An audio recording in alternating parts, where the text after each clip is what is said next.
উত্তরবঙ্গের পাহাড় ভ্রমণ মানে কিন্তু এখন আর দার্জিলিং, কালিম্পং কিংবা কার্শিয়াং নয়, বরং এসবের কাছাকাছি আরও কিছু অফবিট ডেস্টিনেশন কিন্তু বাঙালিকে বেশি করে টেনে নিয়ে আসে প্রতি সিজনে। আর সেখানেই একটা উল্লেখযোগ্য নাম, দার্জিলিং থেকে 18 কিলোমিটার দূরে একটা ছোট্ট নিরিবিলি গ্রাম দাওয়াইপানি, যেখানে দার্জিলিং ও কাঞ্চনজঙ্ঘার হাতছানি যেন বাঁধিয়ে রাখা থাকে একই ফ্রেমে, যেখানে ঘন দিগন্ত বিস্তৃত পাইন বনের মধ্যে আলো আঁধারি খেলা করে, অথবা সাদা মেঘের ছোটাছুটির মধ্যে দিয়ে চোখে পড়ে সবুজের আভা, কিংবা ছবির মতো রঙিন ঘরবাড়ি আর এখানকার হোমস্টের সুস্বাদু খাবার ও আতিথেয়তা, এই সব কিছুরই একটা মিলিত নাম দাওয়াইপানি। আমরা আমাদের এই 3 দিনের নর্থ বেঙ্গল ট্যুরের দ্বিতীয় দিনে বিজনবাড়ি থেকে এসে পৌঁছেছি দাওয়াইপানিতে।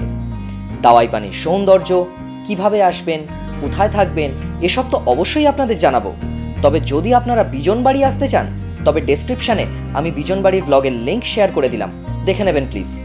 আর অবশ্যই আমাদের চ্যানেলটি সাবস্ক্রাইব করে বেল আইকনটা প্রেস করতে ভুলবেন না যেন।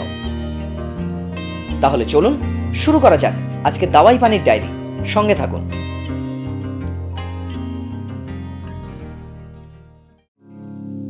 আগেই বলেছি যে আমরা বিজনবাড়ির রাস্তা ধরে দাওয়াইপানি এসেছি।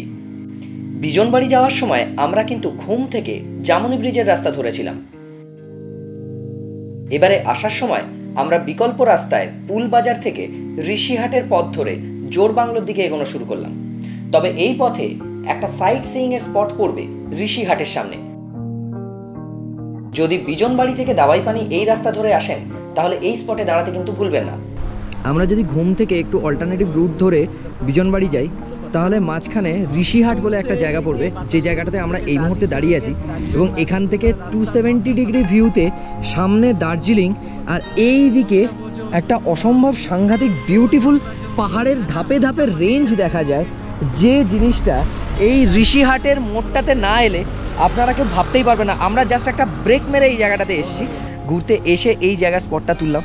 অসাধারণ অসাধারণ, মানে এই ভিউটাকে ভাবা যায় না। যদি এই রুট ধরে আসেন, মানে এই রুট ধরে বলতে যে যদি জামুনি ব্রিজের ওই সাইড দিয়ে নয়, অল্টারনেটিভ রুটটা ধরে ঘুমের এই সাইডটা ধরে আপনারা আসেন, ঘুমের এখান থেকে আরেকটা রাস্তা আছে, তো সেই রাস্তাটা দিয়ে যদি আপনারা বাই চান্স আসেন, তাহলে এই ঋষিহাটটা আপনাদের এখানে পড়বে। অথবা যদি আপনারা ঋষিহাট দিয়ে এই দিকটা দিয়ে আসতে চান, তাহলে অবশ্যই ঋষিহাটের এই মোড়টাতে দাঁড়াবেন। এখানটা কিন্তু অসম্ভব সাংঘাতিক ভিউ। মানে দার্জিলিং থেকে বিজনবাড়ি যাওয়ার দুটো রাস্তা আছে, একটা হচ্ছে জামুনি ব্রিজ দিয়ে, আরেকটা হচ্ছে ঋষিহাট দিয়ে। জামুনি ব্রিজ দিয়ে যদি যান, তাহলে জামুনি ব্রিজ দিয়ে গেলে কিন্তু জামুনি ব্রিজের যে ভিউটা সেটাও আপনাদেরকে দেখালাম। আর যদি ঋষিহাট দিয়ে যান, এই রাস্তাটা দিয়ে, এই রাস্তাটা একটু খারাপ, কিন্তু কাজ চলছে, কিন্তু রাস্তাটা অসম্ভব সুন্দর। এখান থেকে গেলে কিন্তু ঋষিহাটের এই পয়েন্টটাতে অবশ্যই দাঁড়াবেন। এবারে বলি আপনারা দাওয়াইপানি আসবেন কিভাবে। শেয়ারে বা ক্যাব বুক করে দুভাবেই আসতে পারেন। তবে ক্যাব বুক করলে ভাড়া পড়বে 3500 থেকে 4000 টাকা, সময় লাগবে প্রায় 3 ঘন্টা। আপনি সেবক রোড ধরে মংপু হয়েও আসতে পারেন, তাতে দূরত্ব একটু কম পড়বে। আর শেয়ারে যেতে গেলে বাস কিংবা শেয়ার ক্যাবে আপনাকে এনজিপি বা শিলিগুড়ি থেকে আসতে হবে ঘুম স্টেশনের 1 কিলোমিটার আগে জোরবাংলো মোড়ে। আর সেখান থেকেই শেয়ার ক্যাব ধরে আপনাকে আসতে হবে 6 মাইল বাজার। আর 6 মাইল বাজার থেকেই বাঁদিকের রাস্তা সোজা চলে যাবে দাওয়াইপানিতে। তবে হোমস্টেতে বলে রাখলে 6 মাইল বাজার থেকে আপনাকে কিন্তু নিয়ে যেতে পারে, সেক্ষেত্রে ভাড়া পড়বে 500 থেকে 600 টাকা। পাহাড় হলো বাঙালির হারিয়ে যাওয়ার সেরা ঠিকানা, আর সেই ঠিকানার আরেকটা নাম কিন্তু দাওয়াইপানি, যেখানে ইচ্ছে করবে ঘন্টার পর ঘন্টা চায়ের কাপটা হাতে নিয়ে পাহাড়ের গায়ে ঘন মেঘ আর রোদ মাখা সবুজের আভাস দেখতে দেখতে সারাটা দিন কাটিয়ে দিতে। বৃষ্টি আর মেঘের কারণে কাঞ্চনজঙ্ঘা দেখার আশা পূর্ণ না হলেও এই পাহাড়ের বুকে মেঘের ছোটাছুটি কিন্তু আমাদের মন কেড়ে নিয়েছিল। গ্রামটির উচ্চতা 6500 ফিট। এর একদিকে ঘন পাইন বন আর 3 দিক জুড়ে পাহাড়।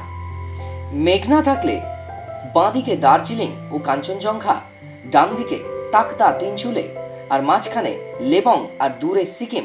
এর অপরূপ সৌন্দর্যের কাছে সময় যেন থমকে দাঁড়িয়ে যায়। এর সৌন্দর্য দেখতে সারা বছরই আপনি আসতে পারেন, তবে সব থেকে ভালো সময় নভেম্বর থেকে এপ্রিল। আর ডিসেম্বর থেকে ফেব্রুয়ারিতে কাঞ্চনজঙ্ঘাকে তো স্পষ্ট দেখা যায় সব সময়। ঠান্ডা তো এখানে সব সময় থাকে, তবে শীতকালে কখনো কখনো এখানে তুষারপাতও কিন্তু হয়।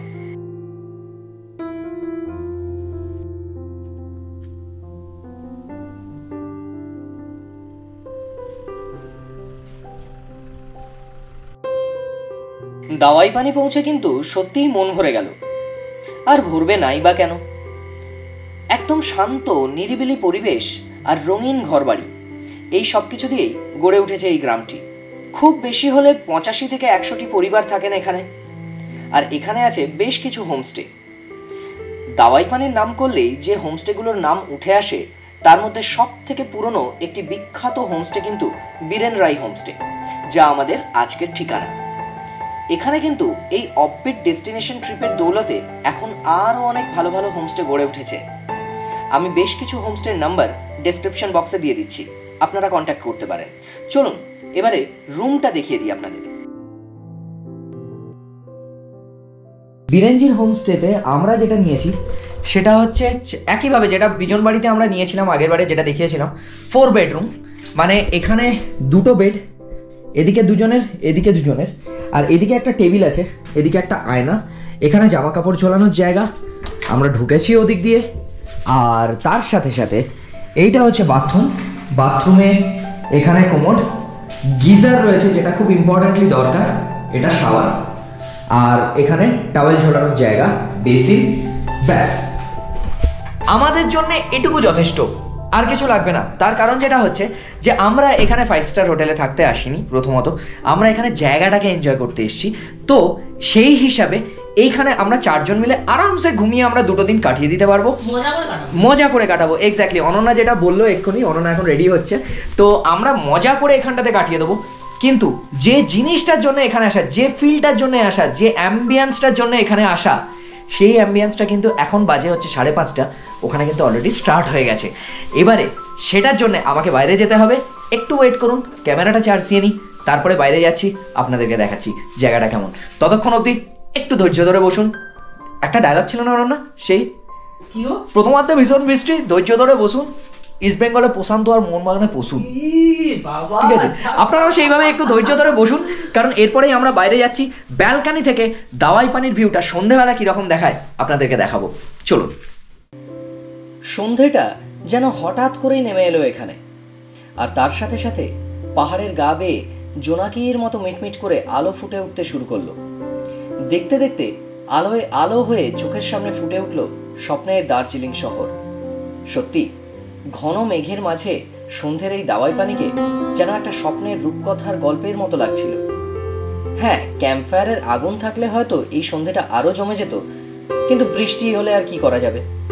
যাই হোক, আপাতত এই সন্ধ্যের সৌন্দর্যটাই উপভোগ করা যাক।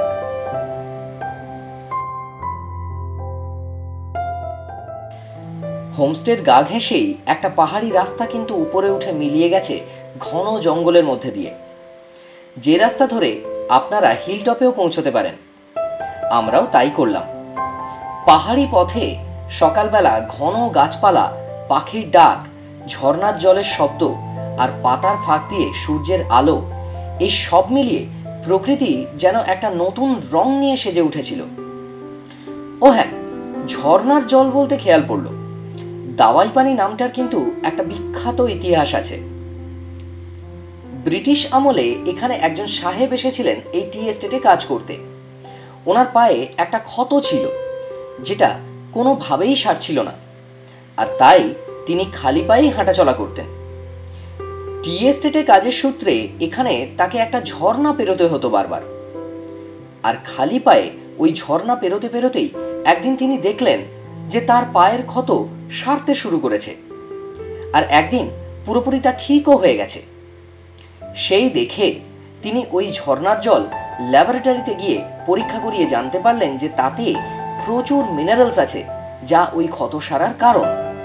আর সেই থেকে এই জায়গার নাম হয় মিনারেল স্প্রিং ভিলেজ বা ঔষধি জলের গ্রাম, যা আজকে দাওয়াই পানি নামেই পরিচিত। সেই দাওয়াই পানির পানিওয়ালা ঝর্ণাটা বোধহয় এখন আর নেই, তবে দাওয়াইটা কিন্তু আমরা সত্যিই অনুভব করেছি এখানকার সৌন্দর্যে।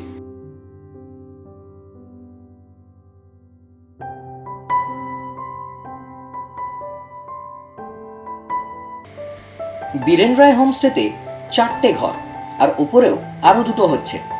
হোমস্টের পাশেই একটা ছোট্ট ডাইনিং রুম আর তার পাশেই একটা ছোট্ট ঘরে বীরেনজি তার পরিবার নিয়ে বাস করেন।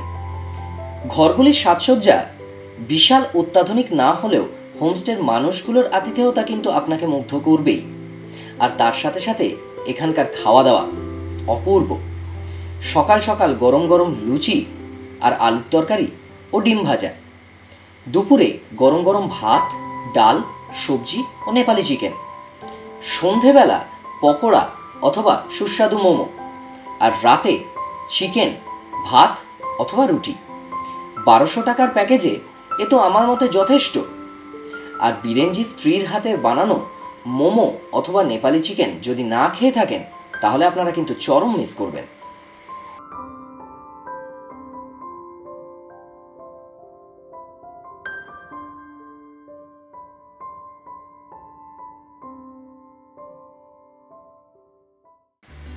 দাওয়াই পানিতে থেকে সাইট সিইং করতে গেলে Tiger Hill, Darjeeling, Tinchuley, Takdah, Lamahatta, Mungpoo, Rangaroon, central forest এরকম অনেক জায়গাতেই আপনারা যেতে পারেন।